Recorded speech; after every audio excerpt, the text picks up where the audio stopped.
Vencido o bloco de apresentação, vamos iniciar o nosso curso na parte teórica. A gente vai trabalhar com normas básicas de direito ambiental com previsão de cobrança no exame de ordem. E uma dessas normas basilares é a Lei de Política Nacional do Meio Ambiente, a Lei 6938, que é do ano de 1981.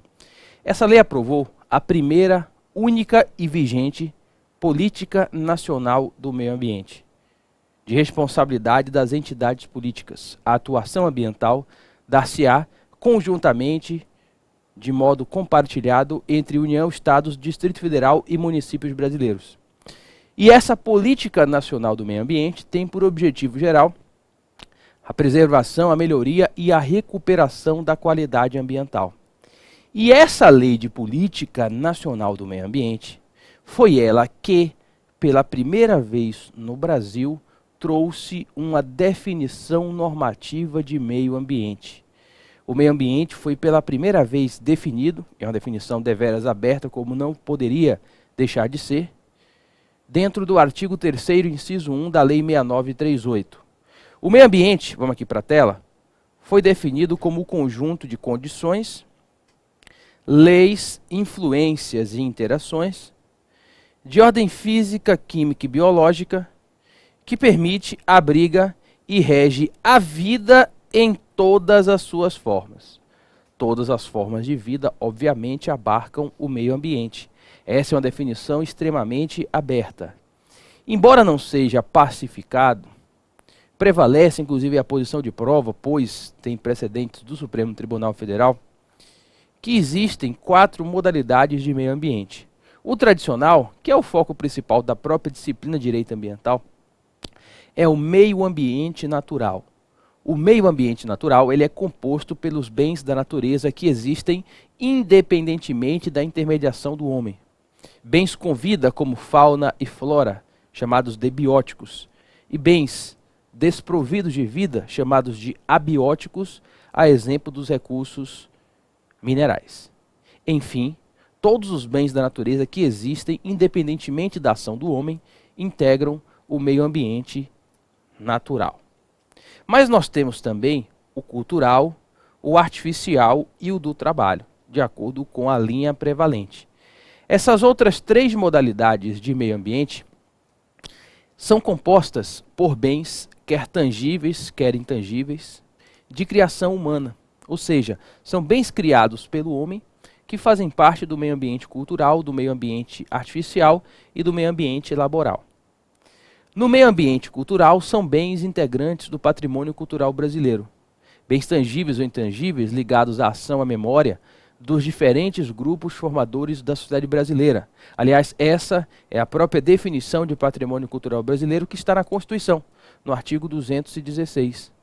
Como as formas de criar, de fazer, de viver, como os conjuntos arquitetônicos, cidades históricas tombadas, vamos supor, lá em Minas Gerais, o Pelourinho aqui em Salvador, gravamos aqui da Bahia, é tombado, o acarajé, a capoeira, o samba de roda do Recôncavo Baiano, nós temos a Feira de Caruaru, o Círio de Nazaré, nós temos o samba Partido Alto do Rio de Janeiro, dentre outros bens que já foram reconhecidos como do patrimônio cultural brasileiro.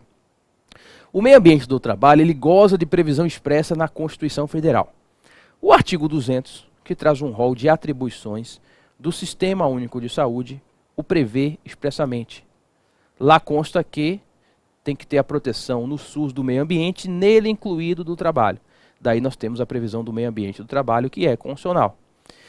O meio ambiente do trabalho é formado por bens que permitem exercício digno e seguro do trabalho pelo obreiro.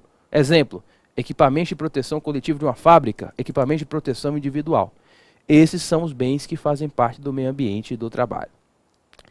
E os bens que compõem o meio ambiente artificial, nós vamos apurar de modo residual. Todos os bens criados pelo homem que não fazem parte do meio ambiente do trabalho ou do meio ambiente cultural, pelo critério residual, adentrarão no patrimônio artificial. A exemplo de um imóvel recém-construído. Essa é uma classificação apenas para fins de aprendizado, porque um bem hoje que faz parte do meio ambiente artificial daqui a 1000 anos, se ainda estiver intacto, pode ser que migre para o patrimônio cultural. Além disso, muitas vezes depende da visão. Para o empregado doméstico, aquela residência que ele trabalha faz parte do meio ambiente do trabalho, mas para o patrão que lá não trabalha em sua casa é meio ambiente artificial. Além disso, o próprio homem faz parte do meio ambiente natural. E tudo que ele cria é extraído da natureza. Você constrói uma casa com recursos naturais, por exemplo. Então é uma classificação apenas para facilitar a nossa compreensão, já que no fundo, o meio ambiente ele é uno e indivisível, está tudo interagindo o tempo todo. Por sua vez, coube ao direito ambiental, que nasceu no Brasil com a Lei de Política Nacional do Meio Ambiente, de acordo com a doutrina prevalente, regular ações humanas que interfiram no meio ambiente. Qualquer ação humana que possa interferir no meio ambiente natural, cultural, artificial e do trabalho deverá ser regulada pelo direito ambiental, sempre buscando a proteção do meio ambiente e um desenvolvimento econômico sustentável. O direito ambiental é um ramo transversal que permeia a todos os outros. Vou dar um exemplo. Artigo 1228 do Código Civil Brasileiro, direito privado. Lá nós temos que, para cumprir função social da propriedade, tem que respeitar fauna, flora, recursos hídricos, etc. É uma regra ambiental dentro do Código Civil. Direito administrativo, que vocês veem com o Matheus. Em 2010 tivemos a mudança do artigo 3º da Lei de Licitações e Contratos e o desenvolvimento sustentável passou a ser objetivo da licitação. Direito penal, que vocês veem com o Giovanni, Lei de Crimes Ambientais. As matérias se tocam. Direito tributário, com Sabag e a Josiane, a parte de tributação ambiental. Direito internacional, professor Bruno, né? O Elton John, daqui do CERS, os tratados internacionais de proteção ambiental. Então é uma área que vai permeando todas as demais áreas.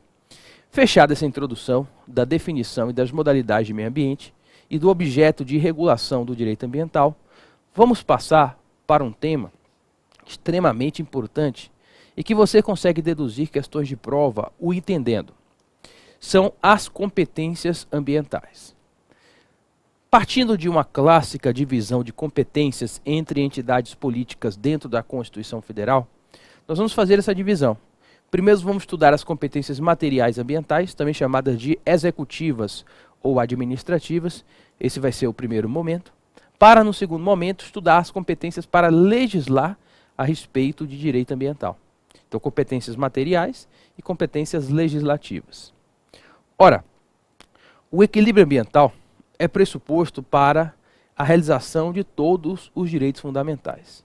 Se você respira um ar extremamente poluído e toma uma água suja, você de logo já vai prejudicar a sua saúde. E sem saúde, como consecutário do desequilíbrio ecológico, você não vai ter disposição para trabalhar, para ter cultura, para estudar, etc. Daí que a questão da proteção do meio ambiente é um tema que interessa de modo intenso à União, aos estados, ao DF e aos municípios.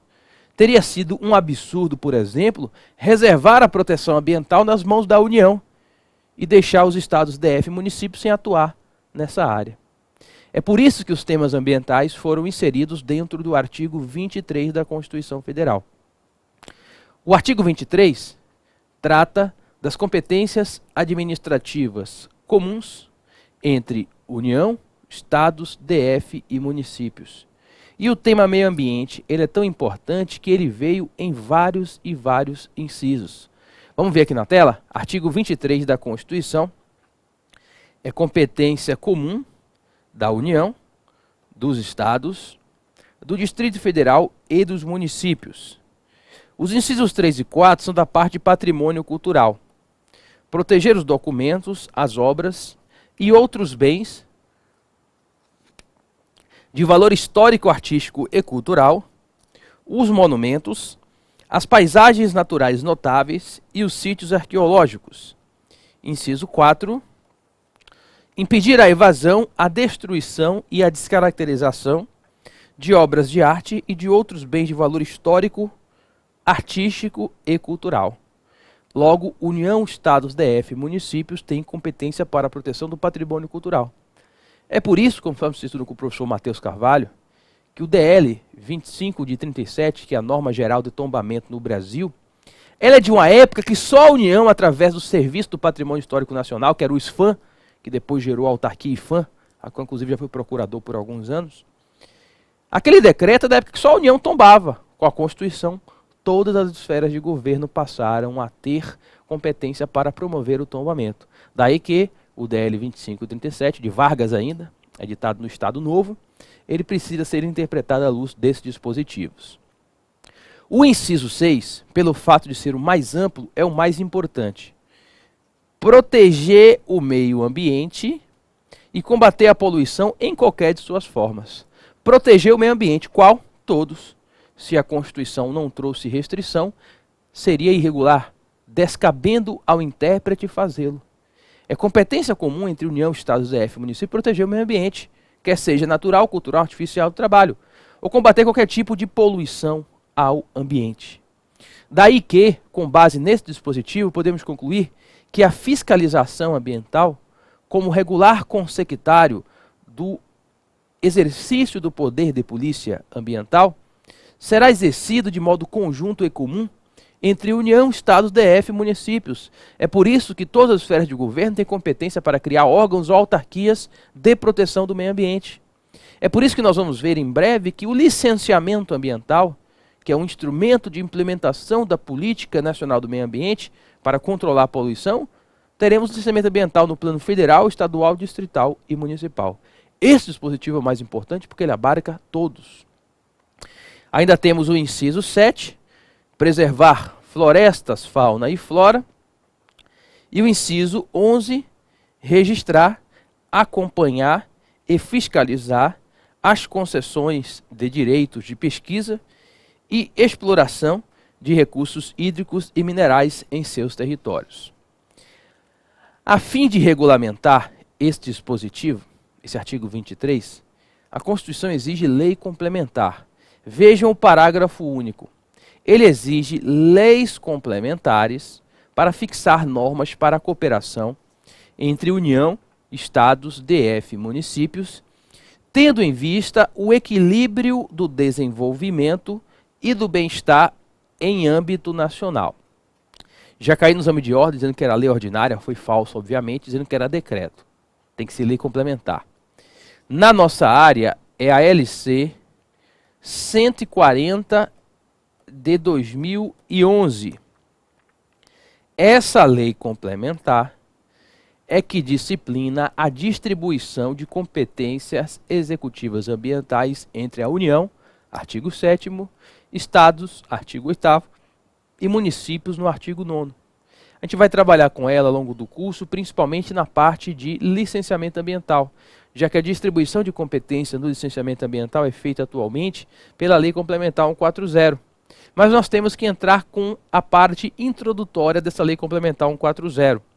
O seu artigo 3º, ele apresenta os objetivos fundamentais, a dos que constituem objetivos fundamentais da União, Estados, Distrito Federal e municípios, no exercício da competência comum a que se refere esta lei complementar. Inciso 1. Proteger, defender e conservar o meio ambiente ecologicamente equilibrado, promovendo uma gestão descentralizada, democrática e eficiente. A gestão é descentralizada porque a gestão ambiental é feita em todas as entidades políticas no âmbito da Política Nacional do Meio Ambiente. Não é apenas centralizada no âmbito da União. Começa na União e termina no município. É democrática à luz do princípio da participação popular e deve ser eficiente, deve buscar a melhor produtividade econômica com o menor impacto ambiental. Aqui já interpretando a eficiência não só no âmbito administrativo, mas como o princípio da ecoeficiência na área ambiental. 2. Garantir o equilíbrio do desenvolvimento socioeconômico com a proteção do meio ambiente, observando a dignidade da pessoa humana, a erradicação da pobreza e a redução das desigualdades sociais e regionais. Isso aqui é o conteúdo do princípio que a gente vai estudar hoje, do desenvolvimento sustentável. É um princípio que busca equilibrar a proteção do meio ambiente e o crescimento da economia, buscando sempre reduzir a pobreza. O desenvolvimento sustentável tem uma acepção social, sempre buscando reduzir desigualdades regionais e locais. Inciso 3. Harmonizar as políticas e ações administrativas para evitar a sobreposição de atuação entre os entes federativos, de forma a evitar conflitos de atribuições e garantir uma atuação administrativa eficiente. Esse é o grande objetivo, evitar a briga entre as entidades políticas.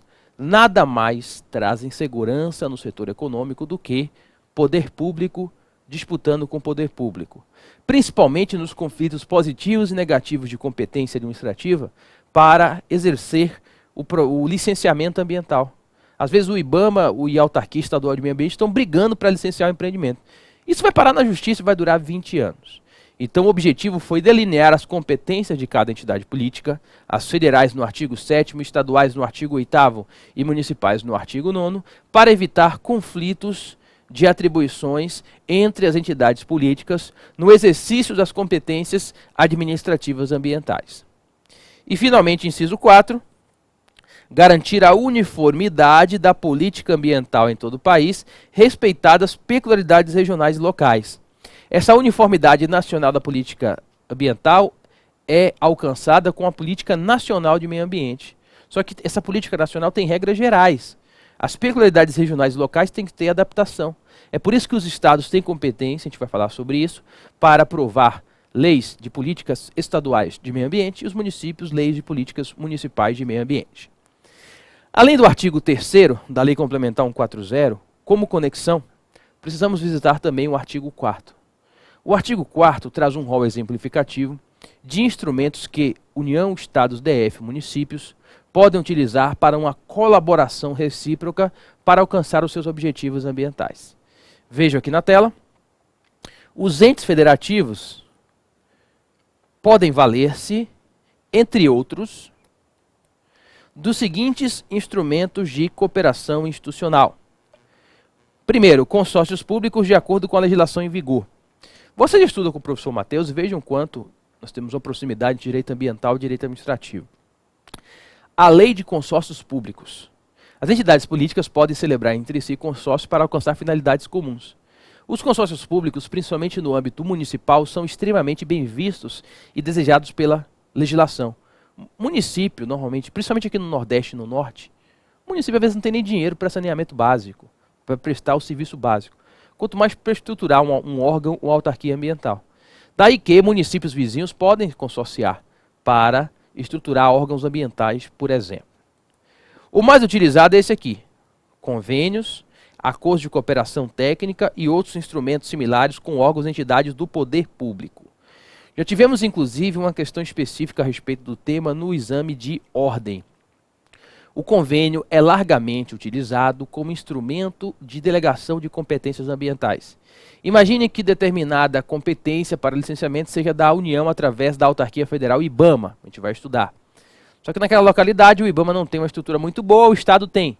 Aí celebra a União e o IBAMA celebra um convênio para delegar a competência para o Estado.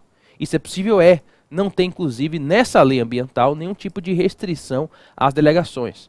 As únicas restrições que deveremos observar são as restrições gerais da lei do processo administrativo. Agora, algumas cautelas.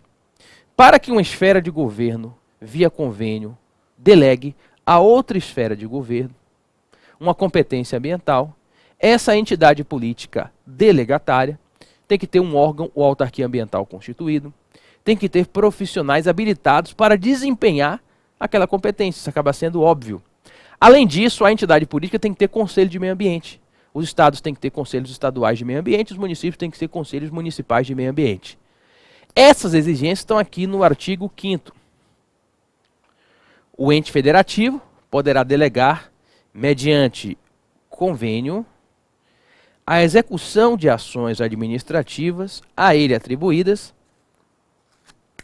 nesta lei complementar, desde que o ente destinatário da delegação disponha de órgão ambiental capacitado a executar as ações administrativas a serem delegadas e de conselho de meio ambiente, sendo que considera-se órgão ambiental capacitado para os efeitos do disposto no caput aquele que possui técnicos próprios ou em consórcio, devidamente habilitados e em número compatível com a demanda das ações administrativas a serem delegadas. Já tivemos uma questão extraída desse artigo 5º que regulamenta os convênios. Voltando para o artigo 4º, no inciso 3 nós temos as comissões. Comissão Tripartite Nacional, comissões tripartites estaduais e comissão bipartite do DF. Obviamente o DF não é tripartite, pois o DF não possui municípios. Essas comissões foram constituídas paritariamente com representantes do Poder Executivo, né? No caso da União dos Estados, poderes executivos da União, Estados e municípios. No caso do DF, União e DF. Com composição paritária para debater questões ambientais para evitar conflitos de atribuições. A gente vai ver em breve, inclusive, uma competência da Comissão Tripartite Nacional na parte de licenciamento ambiental. O quarto instrumento são os fundos. Fundos públicos e privados e outros instrumentos econômicos. Os fundos são importantes porque eles acabam reunindo recursos para reverter ao meio ambiente. O principal fundo ambiental público é o Fundo Nacional do Meio Ambiente, onde são depositadas as multas impostas pelo IBAMA. Mas tem fundo do clima, tem fundo de cultura, tem vários fundos ambientais públicos. E os fundos privados são de iniciativa do setor privado. Alguns bancos, inclusive, têm fundos ambientais importantes. Temos aqui no inciso 5 a delegação de atribuições de um ente federativo a outro. Essa delegação é feita mediante convênio. E a delegação da execução de ações administrativas de um ente federativo a outro também via convênio. Embora não fique tão claro, na minha opinião, a diferença é que o inciso 5 trata da delegação da competência em si. E o inciso 6 trata da delegação do mero ato material. Ok, pessoal? Para fechar, a parte de atividades nucleares é uma parte monopolizada nas mãos da União. Essa é uma parte que não é de ação executiva dentro dos estados, do DF e dos municípios, pois o artigo 21, que trata de competências materiais exclusivas da União, monopolizou, por questões de segurança nacional, as atividades nucleares nas mãos da entidade política central. Inclusive, a atividade nuclear no Brasil, ela somente se admite para fins pacíficos, tem que ter, inclusive, autorização do Congresso Nacional, isso decorre do sistema de freios e contrapesos, e há uma autorização constitucional até para fins medicinais e agrícolas, a utilização de isótopos radioativos, chamados radioisótopos. Eles são importantes, por exemplo, na prevenção do câncer. Nesse sentido, vamos ao artigo 21, que trata das competências materiais exclusivas da União. Lá no artigo 23 nós temos explorar os serviços e instalações nucleares de qualquer natureza e exercer monopólio estatal sobre a pesquisa, a lavra, o enriquecimento e reprocessamento, a industrialização e o comércio de minérios nucleares e seus derivados, atendidos os seguintes princípios e condições. Toda atividade nuclear em território nacional somente será admitida para fins pacíficos e mediante aprovação do Congresso Nacional. Sob regime de permissão, são autorizados a comercialização e utilização dos isótopos radioativos, os chamados radioisótopos, para pesquisa, usos médicos, agrícolas e industriais. Sob regime de permissão, são autorizados a produção, comercialização e utilização de radioisótopos de meia-vida igual ou inferior a 2 horas, e a responsabilidade objetiva pelo risco integral aqui nesse caso, que é a responsabilidade por danos nucleares independente da existência de culpa. Aconteceu um acidente nuclear, a União é obrigada a indenizar de modo objetivo e aqui se adota, inclusive, a teoria do risco integral. A União, não sei se vocês já ouviram falar, eu mesmo era pequenininho. Houve um acidente radioativo lá em Goiás, o chamado Césio 137 lá em Goiânia. Houve uma máquina medicinal, de exames médicos, estava no antigo lixão, e houve uma contaminação radioativa. Naquele caso, o STJ condenou a União a indenizar, independentemente da existência de culpa, com base nesse dispositivo constitucional. Para fecharmos as competências materiais, vamos ao artigo 30 ainda. O artigo 30 é uma salada de frutas. É o artigo dos municípios. Traz competências tanto materiais quanto executivas. E aqui destacamos a competência municipal para ordenar o seu território. Isso também já foi cobrado no exame de ordem. É da competência do município promover o ordenamento territorial, principalmente através de 2 leis basilares dos municípios. A lei de aprovação do plano diretor, que é obrigatório para municípios com mais de 20 mil habitantes, e a lei de parcelamento do solo do município. Artigo 30. Compete aos municípios promover, no que couber, adequado ordenamento territorial, mediante planejamento e controle do uso, do parcelamento e da ocupação do solo urbano, e promover a proteção do patrimônio histórico-cultural local, observar a legislação e ação fiscalizadora federal e estadual. Vejam que na parte de proteção ao patrimônio cultural, o município já estava inserido lá no artigo 23, inciso 3 e 4 da Constituição Federal. Essas são as regras constitucionais para as competências executivas, também chamadas de materiais ou administrativas, na área ambiental. E a competência para legislar? Quem tem competência para editar leis ambientais? União? Só a União? União Estados? União Estados e municípios? Como é que vai funcionar? A regra geral podemos extrair do artigo 24 da Constituição Federal. O artigo 24 prevê que o tema direito ambiental, já que lista vários temas ambientais, eles vão ser alvo de competência legislativa concorrente entre União, Estados e Distrito Federal. Vamos ver aqui na tela, artigo 24 da Constituição Federal.